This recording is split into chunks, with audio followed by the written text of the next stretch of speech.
आइए एक नजर डाल लेते हैं आज अखबारों के पहले पन्ने पर कौन कौन सी वो खबरें हैं जिनको रखा गया, तरजीह दिया गया है। जो खबरें दिन भर सुर्खियां बटोरी हैं उनको यहाँ पर दैनिक जागरण फ्रंट पेज पे रखा है। नाराज अखिलेश अब एकला चलो की राह पर हैं और जिस तरीके से सीएम अखिलेश यादव के तेवर बदले हुए नजर आए उसके बाद हर तरफ यही मैसेज जा रहा है कि कहीं ना कहीं अखिलेश यादव नाराज है। 3 नवंबर से समाजवादी विकास रथ यात्रा निकालने का ऐलान किया इन्होंने और इधर समाजवादी पार्टी प्रमुख मुलायम सिंह यादव को पत्र लिखकर दी जानकारी। हालांकि मुलायम सिंह यादव यानी कि नेताजी ने ऐसी किसी पत्र को मिलने से साफ इनकार किया। दूसरी बड़ी खबर की बात करें, जेटली मानहानि मामले में केजरीवाल को बड़ा झटका लगा। हाईकोर्ट ने कहा चलता रहेगा आपराधिक मानहानि का मुकदमा। केजरीवाल ने आपराधिक मानहानि के मामले में सुनवाई पर रोक को दी थी याचिका। अरुण जेटली का पक्ष उन्होंने रखा। उसकी बात करें तो जेटली के अधिवक्ता हरीश ने यहां पर कहा, हरीश व सिद्धार्थ लूथरा ने कहा है कि वर्तमान समय में शब्द तलवार से अधिक ताकतवर हैं और इधर मुख्यमंत्री के साथ यहां पर कोई अन्याय भी नहीं हुआ है और दोनों मामले अलग अलग चलते रहे हैं। दूसरी अखबार की अगर हम बात करें अमर उजाला की तो इसके फ्रंट पेज पे भी यूनिटेक खरीदारों के पैसे लौटाए, सुप्रीम कोर्ट का बड़ा आदेश और इस खबर को यहां पर रखा गया है। दूसरे अखबार की अगर हम बात करें तो पाकिस्तान के नाक तले भारत और चीन का साझा अभ्यास, इस खबर को भी यहां पर लिया गया है, प्रमुखता के साथ जनता ने रखा है और जिस तरीके से भारतीय सेना और चीन की पीपुल्स लिबरेशन आर्मी ने बुधवार को पूर्वी लद्दाख के यहां पर संयुक्त अभ्यास किया है और इस खबर को भी यहां पर रखा गया। साथ ही साथ इस पे भी वो खबर देखने को मिल रही है, केजरीवाल की याचिका हाईकोर्ट ने की खारिज, इनकी मुश्किलें बढ़ती रहेंगी। कुल मिलाकर के ये कुछ खबरें थी जिसे प्रमुखता के साथ तमाम अखबारों ने भी उठाया था और इनको तरजीह दी हुई थी।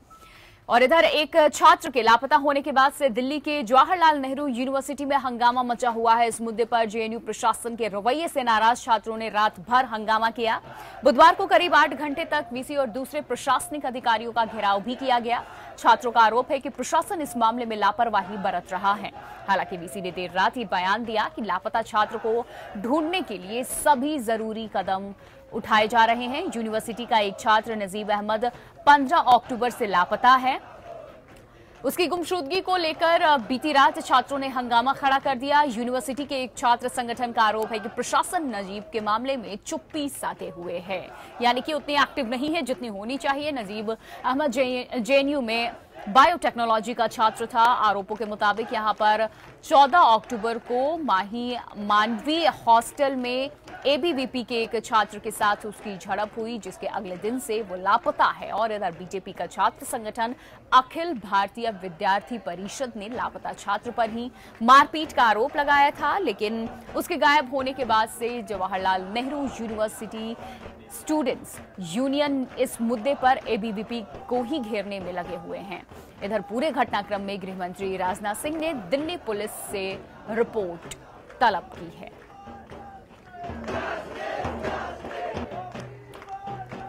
तो ये मामला एक बार फिर गरमा रहा है। जेएनयू कैंपस एक बार फिर सुर्खियों में और इस बार छात्र के लापता होने को लेकर के उनके साथियों ने यह हंगामा शुरू किया है और एक बार दोनों विंग जो राजनीतिक पार्टियां हैं उनके यूथ विंग आपस में भिड़ते हुए नजर आ रहे हैं। एक छात्र के लापता होने के बाद से दिल्ली के जवाहरलाल नेहरू यूनिवर्सिटी में हंगामा मचा हुआ है। उसकी ये तस्वीर अभी आप देख रहे हैं, ये वीडियो आप देख रहे हैं, किस तरीके से छात्र यहां पर नारेबाजी कर रहे हैं। वीसी, कॉलेज प्रशासन सबको जमकर यहां पर घेरा। छात्रों ने कई सारे सवाल खड़े किए हैं। इधर गृह मंत्री ने भी, राजनाथ सिंह ने भी दिल्ली पुलिस को तलब किया है रिपोर्ट के लिए कि जल्द से जल्द छात्र की गुमशुदगी का पता लगाया जाए। इस मुद्दे पर जेएनयू प्रशासन के रवैये से नाराज छात्रों ने रात भर हंगामा किया है। लड़कियां भी इसमें मौजूद हैं और देख सकते हैं किस तरीके से यह हंगामा कर रहे हैं। श्वेता हमारी सहयोगी इस खबर पे ज्यादा जानकारी के साथ जुड़ चुकी हैं। आइए सीधा उनका रुख कर लेते हैं। श्वेता, इस पूरी खबर को लेकर के कुछ अपडेट दिल्ली पुलिस की तरफ से क्या कोई अपडेट दिया गया है, कोई सुराग इस लापता छात्र का? देखिए, ऐसा है कि ये सारा मामला शनिवार से सामने आया है। मेन स्ट्रीम मीडिया को अगर छोड़ दें तो सोशल मीडिया इस खबर से भरी पड़ी है। नजीब की गुमशुदगी शनिवार से देखने में आई है और नजीब के परिवार वालों की तरफ से बसंतकुंज थाने में एक कंप्लेंट दी गई है जिसमें किडनैपिंग और उनको जबरन कहीं ले जाने का मामला दर्ज किया गया है।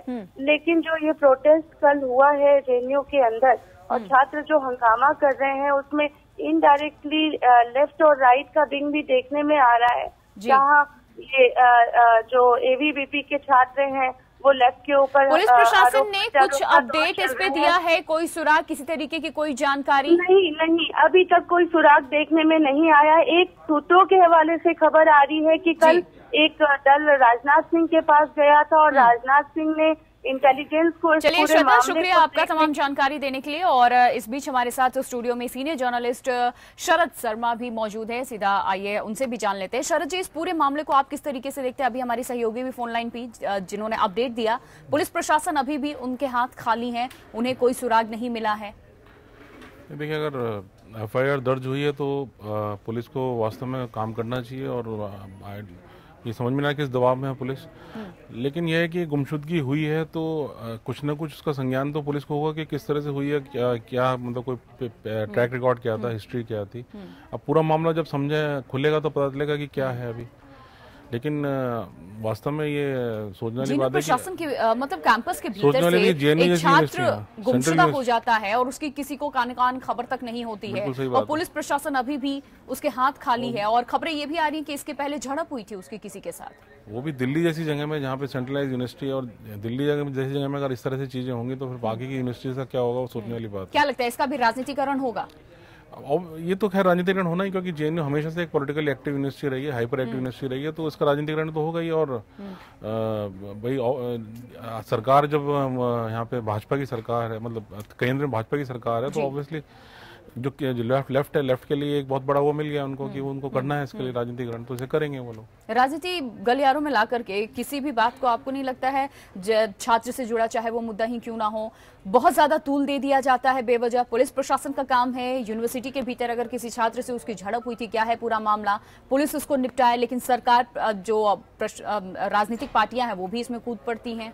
अब इसमें थोड़ा सा क्या है ना कि सोशल मीडिया भी बहुत हाइपर एक्टिव है, तो अब वो सब सारी चीजें होती हैं। और फिर JNU जैसी यूनिवर्सिटी में जहाँ के छात्र वैसे ही पॉलिटिकली एनलाइटेंड है, बहुत जागरूक छात्र हैं वहाँ पे, तो उनके लिए तो ये एक बहुत बड़ा वो है कि अब पिछले कुछ दिनों से तो वही प्रकरण में रहा है JNU का जो एजिटेशन हुआ है पहले। बिल्कुल, और पहले कन्हैया को लेकर था और अब एक नया विवाद इससे जुड़ गया है। तो ये कोशिश है कि to grab the limelight basically, मुझे लगता है कि ये कोशिश है। अब हो सकता है उसका आपस में कोई झगड़ा हुआ हो, क्योंकि छात्रों में ऐसे झगड़े होते हैं। खबरें ये भी आ रही है कि झगड़ा हुआ था, उसी के बाद से गुमशुदा हो गया ये छात्र, और अभी तक इसका कोई सुराग नहीं मिल पाया है। पुलिस के भी हाथ खाली है, जबकि गृह मंत्री राजनाथ सिंह ने खुद संज्ञान लिया इस मामले का, पुलिस प्रशासन को तलब किया है कि रिपोर्ट सौंपे, लेकिन कोई जानकारी नहीं। बने रहे आप हमारे साथ। इधर भारत की सर्जिकल स्ट्राइक से पाकिस्तान इतना बौखला गया है कि वो नियंत्रण रेखा यानी LOC पर लगातार सीज फायर का उल्लंघन कर रहा है। पिछले 24 घंटे में जम्मू के कठुआ से लेकर राजौरी तक पाकिस्तान की तरफ से बहुत ही ज्यादा फायरिंग की गई है। राजौरी में पाकिस्तानी फायरिंग का जवाब तो सेना ने दिया ही, साथ ही स्थानीय पुलिस भी लोगों की मदद से वहां पर मुस्तैद दिख रही है, लोगों की मदद के लिए। हालांकि इसके लिए लोग इस फायरिंग से दहशत में हैं। जाहिर सी बात है, आए दिन सीमा पार से फायरिंग हो रही है। जिन लोगों का घर है, जो लोग वहां पर रहते हैं, वो दहशत में होंगे ही, खौफजदा माहौल में जीने को मजबूर है वो। राजौरी के बेम्बर गली सेक्टर में भी पाकिस्तान की तरफ से भारी फायरिंग हुई है। कई घंटे तक भारतीय सेना ने पाकिस्तान की फायरिंग का जवाब भी दिया। हालांकि पाकिस्तान की फायरिंग में किसी के हताहत होने की कोई खबर नहीं है, गनीमत ये रही। लेकिन रात में पाकिस्तान की फायरिंग से घबराकर लोग घरों से निकलकर सुरक्षित जगहों पर जाते जरूर दिखे। इसके साथ ही सिर्फ फायरिंग ही नहीं, बौखलाए पाकिस्तान ने अपने यहां भारतीय टीवी चैनल और रेडियो के किसी भी कार्यक्रम और उसके हिस्से को दिखाने पर रोक लगा दी है। Pakistan electronic media regulatory authority ने आदेश जारी किया है कि भारतीय टीवी और रेडियो कार्यक्रम को पाकिस्तान में दिखाए जाने पर 21 अक्टूबर से पूरी तरीके से रोक लग जाएगी। अगर कोई चैनल या रेडियो इस बैन का उल्लंघन करेगा तो उसका लाइसेंस रद्द कर दिया जाएगा। आपको बता दें कि पाकिस्तान से आए आतंकियों ने 18 सितंबर को जम्मू कश्मीर के उरी में सेना कैंप पर हमला बोला था। इसके बाद सेना ने 28 सितंबर को LOC पार करके 50 आतंकियों को ढेर कर दिया था। इसी के बाद से पाकिस्तान की नींद उड़ी हुई है और पाकिस्तान इतना बौखलाया हुआ है। शरद जी, पूरी खबर क्या थी बताया, सुना आपने भी। क्या आपको यह लगता है कि पाकिस्तान जिस तरीके से भारत ने उसको अलग थलग करने की जो रणनीति बनाई थी वो खुद ही उन चीजों को क्रिएट कर रहा है। पहले तो इलेक्ट्रॉनिक मीडिया से खुद को दूर कर रहा है, रेडियो, इन सारे साधनों से अपने देशवासियों को काट रहा है। कहीं ना कहीं अपनी सच्चाई, जो उसकी असलियत है, जो सूरत है, उसको छुपाने की कोशिश कर रहा है। नहीं, बिल्कुल ये बात सही है। और दूसरी बात ये है कि एक स्ट्रेटेजिकल मूव ये है कि अब बर्फ पड़ने वाली है, बर्फ पड़ने से पहले जितना भी वो मिलिटेंट्स को अगर इन्फ्लेट कर अंदर घुसा देगा तो उसको एक कश्मीर मुद्दे को दोबारा जिंदा करने की कोशिश करेगा। अब ये एक कोशिश है कि अब जितने अगर कश्मीर के अंदर आतंकवादी है, जो भी कुछ होगा, अनरेस्ट होगा, जो भी कुछ होगा, तो उसका फायदा उठाने के चक्कर में रहेगा पाकिस्तान, क्योंकि इस टाइम पाकिस्तान आइसोलेटेड तो हो गया है। ये तो फैक्ट है कि वो चाहे सार्क कहिए, चाहे इंटरनेशनल प्लेटफॉर्म कहिए, चाहे यूरोपियन यूनियन कहिए, तो पाकिस्तान एक्सपोज तो हो चुका है पूरी तरह से इंडियन डिप्लोमेसी वजह से। ऊपर सर्जिकल स्ट्राइक से तो और अंदर से ही अगर आप सही हैं तो इलेक्ट्रॉनिक मीडिया बैन करने की क्या जरूरत है? क्यों चैनल्स, रेडियो, ये सारी चीजें बैन कर रहे हैं आप? देखिए, वहाँ पे डेमोक्रेसी है नहीं, तो अब ये तो पाकिस्तान की सरकार का अपना वो होता है कि भाई आप सेंसरशिप तो कभी भी लगा सकते हैं, फोर्स कर सकते हैं। अब ये इस स्ट्रेटेजी ये भी सकती है कि अगर कोई कूप करना है आर्मी को, तो उससे पहले आपको इलेक्ट्रॉनिक मीडिया को कंट्रोल करना पड़ेगा, क्योंकि इलेक्ट्रॉनिक मीडिया एक बहुत पावरफुल मीडियम है जी। और हम तुर्की में देख चुके हैं कि तुर्की में किस तरह से एक अटेम्प्ट हुआ था, आर्मी ने अटेम्प्ट किया था टेक ओवर का, लेकिन उसको फॉइल कर दिया गया बिकॉज ऑफ सोशल मीडिया, जो कि वहाँ पे पूरा मीडिया एक्टिव हो गया और वहाँ पे लोगों ने उसके खिलाफ वो दिखाया। तो ये एक स्ट्रेटेजी भी हो सकती है कि पाकिस्तान में जो मीडिया को पहले से सेंसरशिप आप ले कंट्रोल कर लो, ताकि आप बाद में एक स्मूथ ट्रांसफर ऑफ पावर हो जाए, तो देश को पता चल जाए कि भाई हाँ, ट्रांसफर ऑफ पावर, ट्रांसपेरेंसी ना आने पाए। बस यही ये 2-3 स्ट्रेटेजीज हैं। एक तो ये पाकिस्तान का जो अपने को मिलिटेंट्स को घुसाना है अंदर बर्फ से पहले। दूसरा ये है कि ये एक मूव भी हो सकता है कि जो आर्मी सोच रही है कि टेक ओवर करने के लिए नवाज शरीफ को हटाने के बाद वो टेक ओवर के लिए तो एक स्मूथ हो जाएगा, क्योंकि अगर सेंसरशिप हो जाएगी, मीडिया पे कंट्रोल हो जाएगा, तो वो इनके लिए आसानी से चीजें हो जाएंगी सारी। बिल्कुल बिल्कुल बिल्कुल, बने रहे आप हमारे साथ। जम्मू कश्मीर में आतंकियों की नई खेप सामने आई है। 12 आतंकवादियों के नए वीडियो में 9 नए चेहरे दिखाई दे रहे हैं। ये दहशतगर्द हिजबुल मुजाहिदीन के माने जा रहे हैं। इनके हाथ में पुलिसकर्मियों से छीनी गई राइफल भी दिख रही है। सेना और खुफिया एजेंसियां इस वीडियो की जांच कर रही है। आतंकियों की इस नई टोली से 12 आतंकी दिख रहे हैं।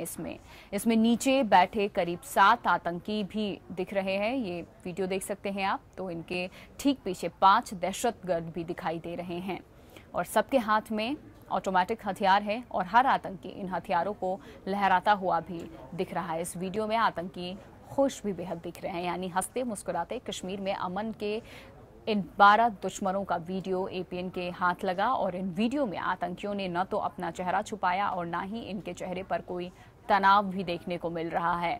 इनके हाथों में ऑटोमेटिक हथियार भी दिख रहे हैं और देख सकते हैं आप किस तरीके से उसको हवा में लहराते भी ये देखे जा सकते हैं। और जानकारों की माने तो ये वीडियो हाल का ही है और आतंकी जहां फोटो शूट में मस्त थे, वहां ये सब तस्वीरें जो है वायरल भी हुई हैं। और कश्मीर में सितंबर अक्टूबर का मौसम सेब का भी होता है, लिहाजा ये भी माना जा रहा है कि ये वीडियो हाल का ही है, क्योंकि सेब का बगीचा है ये। सेब भी पेड़ पर लगे हुए हैं। ये फल देख सकते हैं आप, तस्वीरों में दिखाई साफ दे रहा है, देखा जा सकता है। जानकारों के मुताबिक 12 आतंकियों में से 9 चेहरे पहले कभी नहीं देखे गए और जो बाकी आतंकी हैं वो चेहरे देखे गए हैं। आतंकियों की ये नई टोली बताई जा रही है और बताया ये भी जा रहा है कि आतंकी हिजबुल के ये आतंकी हैं। अब सेना तफ्तीश कर रही है कि ये वीडियो कब बनाया गया और ये आतंकी अब कहां हैं। शरद जी, एक वीडियो लीक हुआ है जिसमें कई ऐसे चेहरे हैं जिसको पहले कभी नहीं देखा गया। हिजबुल के आतंकी बताए जा रहे हैं। कैसे देखते हैं इस पूरे मामले को आप, क्योंकि हर तरफ देश में अब इसी की चर्चा हो रही है और साथ में जो वीडियो बना है उसके आसपास के नज़ारों की बात करें तो सेब भी लटके पेड़ों से दिखाई दे रहे हैं। कश्मीर में अभी इस वक्त सेब का मौसम भी है, तो जाहिर सी बात है उलझन पैदा करने वाला है कि ये वीडियो क्या हालिया दिनों में शूट किया गया है, ये पहले कभी का है जिसको अब अपलोड किया गया है। अब ये इन्वेस्टिगेशन होगी, लेकिन मुझे लगता है कि जो पीओके है, पाकिस्तान ऑक्यूपाइड कश्मीर, वहाँ पे भी क्लाइमेट ऐसे ही है और वहाँ भी सेब का मौसम है, तो हो सकता है वहाँ का वीडियो शूट किया हो गया हो। लेकिन मुझे अब जो ऐसा लग रहा है कि जिस तरह से सेना ने किलेबंदी की है, तो अब इतना आसान नहीं है इन्फिल्ट्रेशन करना। लेकिन अगर हो गया है तो फिर ऑब्वियसली चिंता का विषय है। अगर ये लोग घुस चुके हैं अंदर तो कहीं ना कहीं कुछ ना कुछ एक्टिविटीज तो अब हमको सुनने को मिल सकती है, देखने को मिल सकती है। जिस तरीके से सर्जिकल स्ट्राइक को अंजाम दिया था हिंदुस्तान ने, उसके बाद बार बार भारत को आतंक के जो आका हैं वो ये कह रहे थे कि इसका जवाब दिया जाएगा। हालांकि सर्जिकल स्ट्राइक से तो उन्होंने हमेशा इनकार किया है, बौखलाए हुए थे। नहीं, ये तो फैक्ट है कि सर्जिकल स्ट्राइक हुई है और वो लोग मारे गए हैं। वो तो उन्होंने खुद कमिट किया। उनका जो एक स्टिंग ऑपरेशन में उनका वीडियो लीक हुआ था जी, एक न्यूज़ चैनल ने किया था। ये तो फैक्ट, मतलब ये तो बयानबाजी तो चलेगी, क्योंकि उनका भी काम है, क्योंकि उनको भी फंडिंग मिल रही है अपने आकाओं से। अगर सऊदी अरबिया वहाँ से जो फंडिंग मिल रही है तो उसको जस्टिफाई करने के लिए वो लोग बयानबाजी करेंगे। और ये भी फैक्ट है कि कश्मीर के अंदर ऑलरेडी इन्फिल्ट्रेशन पहले से ही है आतंकवादियों का, तो उनको भी अभी खत्म करना है सेना के लिए, वो भी एक बहुत बड़ा चैलेंज है। और अगर बाहर से अगर हुआ है घुसपैठ, क्योंकि देखिए सीमा इतनी बड़ी सीमा है, वो पुंछ से लेकर और पूरा पीओके की तरफ जो एलओसी है। हालांकि राजनाथ सिंह ने ये भी कहा है कि इसको सील किया जाएगा, लेकिन अभी वक्त लगेगा। उसमें 2018 तक का टाइम है, लेकिन वो सील करना भी बहुत मुश्किल काम है, इतना आसान नहीं है वो। लेकिन सेना पूरी तरह से मुस्तैद है और अगर हुआ है एक्टिविटी, लेकिन अब मुझे लग रहा है कि अंदर जो आर्मी है, जो अंदर कश्मीर के अंदर जो हमारी आर्मी प्रेजेंस है, उसमें क्या है कि हम लोग बहुत स्ट्रांग है इस टाइम। अब इतनी जल्दी कोई आतंकवादी हरकत होगी, मुझे नहीं लगता इस तरह का होना चाहिए। अगर होगी तो फिर वो सेना निपटेगी उसके लिए, जैसे ही माकूल होगी तो हमारी सेना तैयार है, निपटेगी, सरकार भी तैयार है। बिल्कुल बने रहे आप हमारे साथ। इधर बात अमेरिका की कर ले तो अमेरिकी राष्ट्रपति चुनाव में रिपब्लिकन उम्मीदवार डोनाल्ड ट्रंप और डेमोक्रेटिक उम्मीदवार हिलेरी क्लिंटन के बीच तीसरी और आखिरी प्रेसिडेंशियल डिबेट लॉस वेगा में शुरू हो गई है। बहस से पहले तल्खी साफ देखने को मिली, दोनों ने एक दूसरे से हाथ भी नहीं मिलाया। बहस की शुरुआत सुप्रीम कोर्ट के मुद्दे से हुई। हिलेरी ने इस विषय पर कहा कि सुप्रीम कोर्ट को अमेरिका के लोगों का साथ देने की जरूरत है, कंपनियों को नहीं।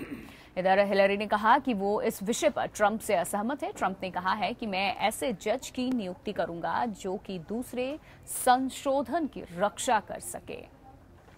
अबॉर्शन के मुद्दे पर हिलेरी ने कहा कि मैं महिलाओं के अधिकारों की रक्षा करूंगी, जिसमें वो अपने स्वास्थ्य संबंधी निर्णय खुद ले सकेंगे। अमेरिका में यहां पर गन राइट्स के मुद्दे पर भी हिलेरी ने कहा कि मैं बंदूक स्वामित्व की परंपरा का सम्मान करती हूं, लेकिन साथ ही साथ तरीके और रेगुलेशन की भी यहां पर जरूरत है, वो भी होना चाहिए। आतंक पर ट्रंप ने कहा कि हम कट्टरपंथी इस्लामी आतंकवादी और आतंकवाद को रोकेंगे। ट्रंप ने कहा कि हिलेरी पुतिन को पसंद नहीं करती हैं क्योंकि उन्होंने इन्हें पीछे छोड़ दिया है, पुतिन इनका सम्मान नहीं करते हैं। इस पर हिलेरी ने कहा कि वो व्हाइट हाउस में कठपुतली चाहते हैं। हिलेरी ने कहा कि जिस तरीके से भरोसा किया था ट्रंप पे, उसके बजाय हमें आखिरी एजेंसियों पर भरोसा करने की जरूरत है। ट्रंप को चुनाव में पुतिन की मदद भी मिल रही है। इधर ट्रंप ने कहा है कि मुझसे ज्यादा कोई महिलाओं का सम्मान नहीं करता है। ट्रंप ने इन बातों को भी सामने रखा कि महिलाओं को बहुत ज्यादा वो तवज्जो देते हैं, इज्जत करते हैं उनकी। ट्रंप के इस बात पर जनता हंस पड़ी। मॉडरेट को जनता से चुप रहने के लिए फिर बोलना पड़ा, माहौल ऐसा हो गया।